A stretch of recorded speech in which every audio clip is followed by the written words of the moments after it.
ये हनी सिंह को मिली धमकी के बारे में एक एक कहानी बताते हैं। हनी सिंह को फोन पर गोल्डी बराड़ के नाम से धमकी मिली थी। धमकी भरा फोन हनी सिंह के मैनेजर रोहित को आया था। मैनेजर रोहित छाबड़ा को फोन कर रंगदारी मांगी गई थी। आरोप है कि लॉरेंस बिश्नोई गैंग ने 50 लाख रुपए की रंगदारी मांगी। रंगदारी ना देने पर सिंगर हनी सिंह को जान से मारने की धमकी दी गई थी। आरोप यह भी है कि कनाडा के नंबर से कॉल और वॉइस मैसेजेस हनी सिंह के मैनेजर के पास पहुंचे थे। 19 जून को कनाडा से फोन पर धमकी दी गई, जिसके बाद हनी सिंह ने दिल्ली पुलिस से पूरे मामले की शिकायत की है। इसके बाद पुलिस ने आईपीसी की धारा 387, 506 के तहत केस दर्ज कर लिया है। मामले की छानबीन शुरू कर दी गई है और अब देखने वाली बात यह होगी कि जिस पर यह आरोप लग रहा है उस तक पुलिस की टीम कैसे पहुंचती है। फेमस सिंगर हनी सिंह को धमकी मिली है। ये धमकी विदेश में बैठे गोल्डी बराड़ ने दी है। जाहिर तौर पर गोल्डी बराड़ की बात करें तो लॉरेंस बिश्नोई गैंग की कमान इस वक्त गैंगस्टर गोल्डी बराड़ संभाल रहा है और विदेश में बैठकर ही गैंग को ऑपरेट कर रहा है। पता ये जा रहा है कि हनी सिंह को वॉइस नोट के जरिए ये धमकी मिली, जिसके बाद हनी सिंह जो हैं वो दिल्ली पुलिस मुख्यालय पहुंचे थे। यहाँ पर बाकायदा वो अधिकारियों से मिले, स्पेशल सेल को उन्होंने अपनी शिकायत दी है। अब स्पेशल सेल इस पूरे मामले में तफ्तीश करेगी और जाहिर तौर पर वॉइस नोट के जरिए जो ये धमकी मिली है इसकी जांच की जाएगी। लेकिन हनी सिंह का साफ तौर पर यह कहना है कि इस धमकी के बाद वो डरे हुए हैं। फिलहाल स्पेशल सेल पूरे मामले की तफ्तीश कर रही है। अनुज मिश्रा, टाइम्स नाउ नव भारत, दिल्ली।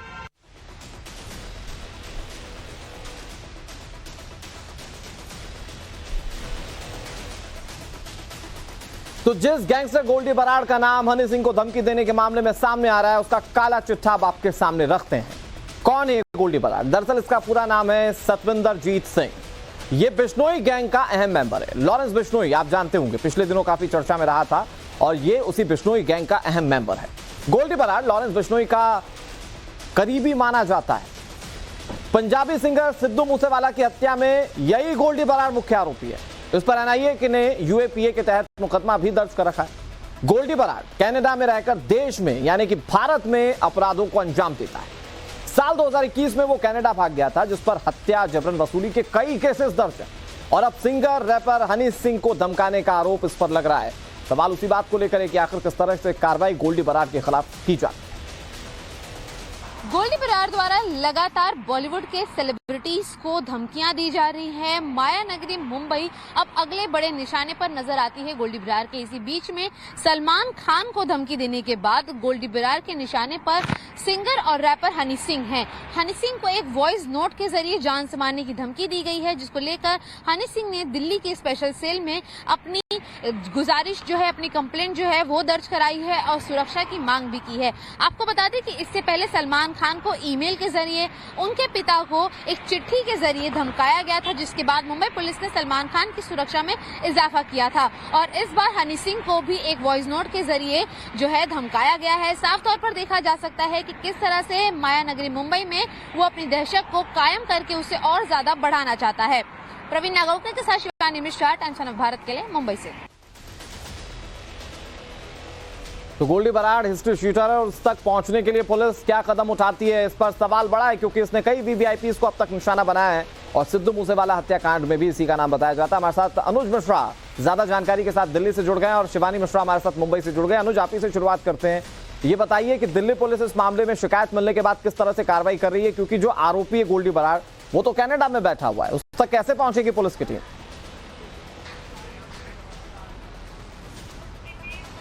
जी, निश्चित तौर पर फिलहाल दिल्ली पुलिस की स्पेशल सेल ने इस बाबत जो है मामला दर्ज किया और तफ्तीश अपनी शुरू कर दी है। सबसे पहले जो कॉल्स आए थे, जो वॉइस नोट आए थे, उसकी जांच की जा रही है और ये पता लगाने की कवायद की जा रही है कि क्या वाकई में ये वॉइस नोट जो है वो गोल्डी बराड़ का ही है। जहां तक गोल्डी बराड़ की बात किया जाए तो विदेश में बैठकर एक तरीके से कहा जा सकता है लॉरेंस बिश्नोई गैंग को ऑपरेट कर रहा है और लॉरेंस बिश्नोई गैंग वो गैंग जिसने दहशत, एक तरीके से कहा जा सकता है माहौल पूरी तरीके से क्रिएट कर रखा है। यहां समझना अनुराग ये होगा कि आखिरकार क्यों गैंगस्टर के निशाने पर ज्यादातर पंजाबी सिंगर, क्योंकि इससे पहले ये पहली बार नहीं है जब किसी पंजाबी सिंगर को इस तरीके से धमकी दी गई हो। इससे पहले भी कई पंजाबी सिंगरों को लॉरेंस बिश्नोई गैंग की तरफ से धमकी मिल चुकी है। जाहिर तौर पर जो म्यूजिक इंडस्ट्री में करोड़ों का खेल है उस पर कहीं न कहीं ये अपना कब्जा जमाना चाहते हैं। ये चाहते हैं कि एक्सटॉर्शन मनी ये इन पंजाबी सिंगर से कमा सके और इसी के तहत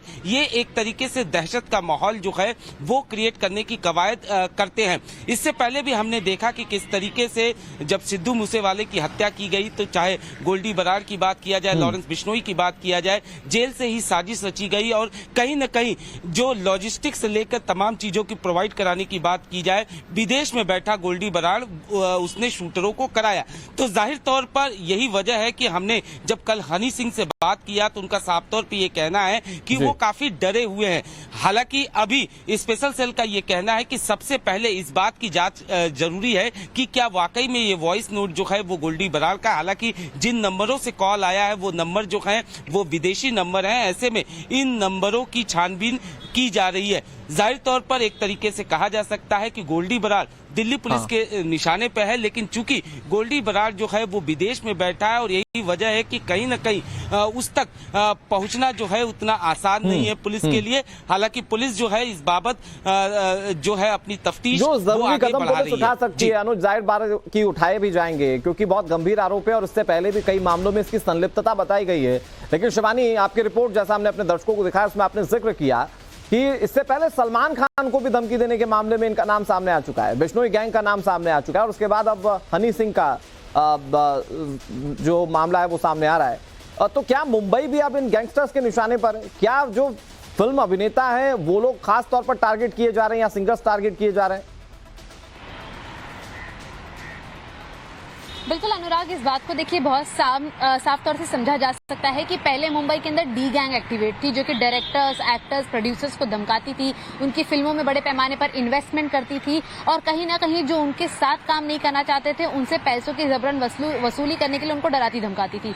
और वही काम जो है इस नई गैंग द्वारा किया जा रहा है। जिस तरह से सलमान खान की बात करें तो उनके पहले घर पर कॉल आया था, फिर उनके मैनेजर को ही देखिए टारगेट करके उसको ईमेल भेजा गया था और बकायदा उनके पिता को उनकी पब्लिक प्लेस पर जहां पर वो रोजाना वॉक करते हैं वहां पर एक चिट्ठी के जरिए एक कोड लैंग्वेज में लिखा गया था जिसको मुंबई पुलिस ने डिकोड किया था और समझा था कि लॉरेंस बिश्नोई गैंग का काम है जिसके अंदर ये लोग भी बकायदा शामिल है। तो साफ तौर पर समझा जा सकता है कि ये प्रोमिनेंट उन फेसेस को टारगेट करते हैं जिनकी पब्लिक एक ऑडियंस है, जिनकी न सिर्फ गाने या एक्टिंग या फिल्मों को सराहना मिलती है बल्कि अगर वो किसी पब्लिक इनिशिएटिव को भी फॉलो करवाना चाहते हैं तो भी उनकी जो फैंस हैं उस चीज का समर्थन करते हैं। पॉजिटिवली इन एक्टर्स की, इन सिंगर्स की, इन रैपर्स की बात मानी जाती है। इसीलिए उनके इन्फ्लुएंस को कम करने के लिए और अपने दबदबे को ज्यादा लोगों तक पहुंचाने के लिए ये काम किया जा रहा है, जिससे कि साफ तौर पर बॉलीवुड ही नहीं बल्कि इंडस्ट्री के सभी लोग इनके आगे झुकते नजर आए। बिल्कुल, और आपने बहुत अच्छा कनेक्शन बताया शिवानी की। इससे पहले डी गैंग इस तरह से एक्टिव हुआ करता था, अब ये एक्सटॉर्शन के लिए ये जो बिश्नोई गैंग है ये एक्टिव है। मैं एक बार फिर से आप दोनों का रुख करूं,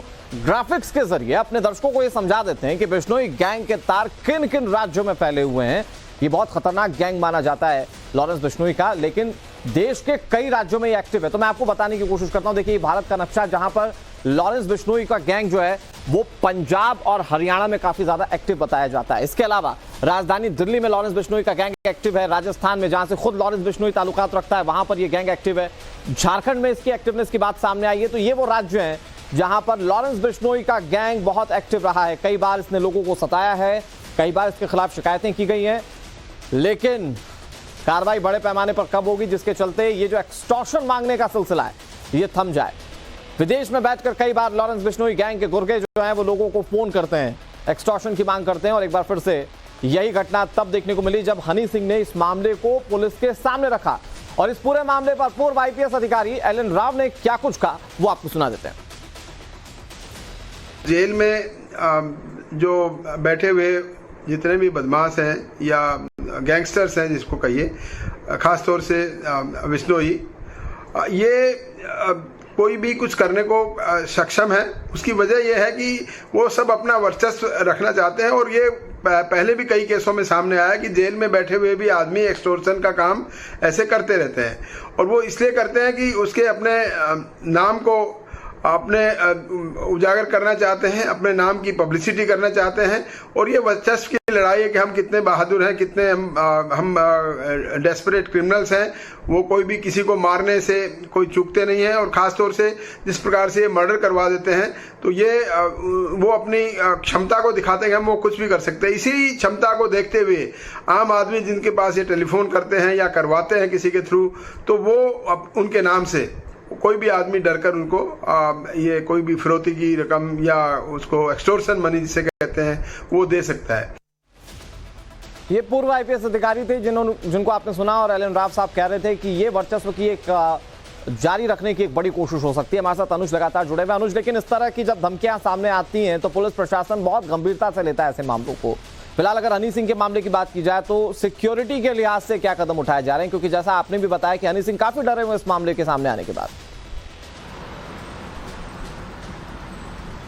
जी निश्चित तौर पर, और इसी वजह से हनी सिंह कल बाकायदा यहाँ पर पहुंचे थे, पुलिस मुख्यालय पहुंचे थे। वहाँ पे जो अधिकारी हैं उनसे उनकी मुलाकात हुई, उन्हें पूरी तरीके से आश्वासन दिया गया। पुलिस का साफ तौर पे ये कहना है कि जो जरूरी कदम है उसे उठाए जा रहे हैं। लेकिन जहाँ तक बात किया जाए इस गैंग की, लॉरेंस बिश्नोई गैंग की, लॉरेंस बिश्नोई गैंग जो है पिछले कुछ सालों से लगातार एक तरीके से कहा जा सकता है कि उसका वर्चस्व जो है वो बढ़ता जा रहा है। लॉरेंस बिश्नोई गैंग जो है उनके निशाने पर ज्यादातर पंजाबी सिंगर, न सिर्फ लॉरेंस बिश्नोई गैंग बल्कि बम्बिया गैंग जो कि लॉरेंस बिश्नोई का दुश्मन गैंग है, इन दोनों गैंग के बीच में अदावत अक्सर देखने को मिलती है और इसका नतीजा सड़कों पर खूनी खेल देखने को मिलता है। लेकिन फिलहाल जो है इनके टारगेट पर ज्यादातर कहा जा सकता है कि पंजाबी सिंगर, और जैसा कि सलमान खान की बात सामने आई थी, बाकायदा सलमान खान को लॉरेंस बिश्नोई गैंग की तरफ से धमकी दी गई थी और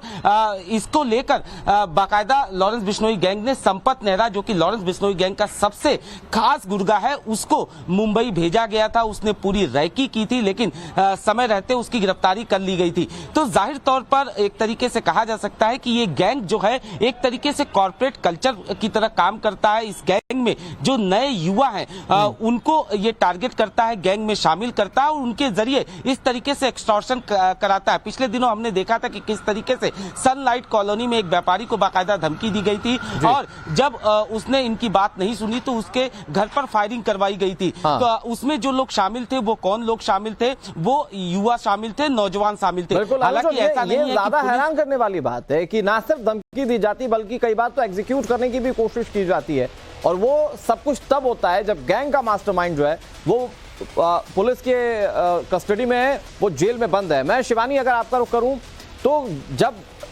डी कंपनी इस तरह से सुपरस्टार्स को परेशान किया करती थी तो उसके खिलाफ एक बड़ी मुहिम मुंबई पुलिस ने चलाई थी, उसके बाद इसका खात्मा किया था। अब जब एक नया गैंग पनप रहा है और ये खासतौर पे बॉलीवुड स्टार्स को टारगेट कर रहा है, तो पुलिस की स्ट्रेटेजी क्या है और क्या सुरक्षा के लिए भी कोई कदम उठा रही है मुंबई पुलिस? देखिए, लगातार ऐसे जो भी प्रोमिनेंट सेलिब्रिटीज हैं, अगर उनको उनकी पर्सनल सिक्योरिटी दी जाती है, लेकिन उसकी जानकारी भी मुंबई पुलिस के पास होती है। यहाँ तक कि जितने भी सेलिब्रिटीज के मूवमेंट होते हैं बड़े पैमाने पर इवेंट्स पर, वहां पर भी सुरक्षा का ब्यौरा किया जाता है। सलमान खान का ही अगर हम एग्जाम्पल लें तो उनकी सुरक्षा पहले से थी, फिर उनकी सुरक्षा में इजाफा किया गया और उनके जितने भी स्केड्यूल्स होते थे वो पहले मुंबई पुलिस के पास जाते थे, सलमान खान के पास जाते थे, उसको लेकर पूरी रेकी की जाती थी। उनकी सुरक्षा को उन सारे एरियाज में भी तैनाती की जाती थी पुलिस अफसर्स की, जहां पर सलमान खान को जाना है, उनकी मीटिंग किसके साथ होगी इसका भी निरीक्षण पुलिस द्वारा किया जाता था। इसी बीच में अगर बात हम हनी सिंह की करें, अगर इनको भी थ्रेट मिल रहा है, ये भी मुंबई में आते हैं, कॉन्सर्ट्स करते हैं, मीटिंग्स करते हैं प्रोड्यूसर्स के साथ, यहाँ के स्टूडियोज में जाते हैं, तो उसको लेकर अब उनकी मूवमेंट जब भी मुंबई में होगी तो वहां पर भी सुरक्षा दी जाएगी। साथ ही साथ बता दें कि ऐसे जो प्रोमिनेंट सेलिब्रिटीज हैं जिनको लगातार ऐसी धमकियां आती हैं किसी छोटी या किसी बड़ी गैंग से, उन लोगों को लगातार मुंबई पुलिस द्वारा अपने संपर्क में रखा जाता है कि किसी भी तरीके से उनके मैनेजर्स, परिवार के किसी इंसान पर अगर अननोन नंबर से कोई मैसेज जैसा है, भले वो जान से मारने की धमकी ना हो, लेकिन अगर उसमें कोई भी ऐसी शक की गुंजाइश हो तो वो मुंबई पुलिस तक पहुंचाई जाए। इसी के अलावा अगर लॉरेंस बिश्नोई की इस केस की हम बात करें या फिर गोल्डी बरार के हम केस की बात करें, तो इनके जो ऑडियो सैंपल्स होते हैं उसको चेक किया जाता है, जिस नंबर से कॉल आ रहे हैं, वॉइस नोट्स आ रहे हैं, उसके आईपी एड्रेस को खंगाला जाता है और उसकी हिस्ट्री जो है वो देश भर की पुलिस जो है वो खंगालेगी कि क्या उस आईपी एड्रेस से किसी भी नंबर को मुंबई, महाराष्ट्र, देश के किसी अलग कोने में किसी भी तरीके के कॉन्टैक्ट करने की कोशिश गई है या नहीं, और अगर ऐसा मुंबई के अंदर हुआ होगा तो इसकी भी जो जांच है, इसकी जो सुरक्षा है वो बढ़ा दी जाएगी। साफ तौर पर यहाँ पर देखना ये होगा कि जैसे प्रोमिनेंट फेसेस हैं जिसमें हनी सिंह भी शामिल हो जाते हैं, तो ये जब मुंबई आते हैं तो इनसे मुंबई पुलिस कोई पूछताछ करेगी या नहीं, ये देखना होगा। तो अभी कार्रवाई को लेकर तमाम सवाल हैं। फिलहाल बहुत शुक्रिया अनुज आपका हमारे साथ जुड़ने के लिए, और शिवानी आपका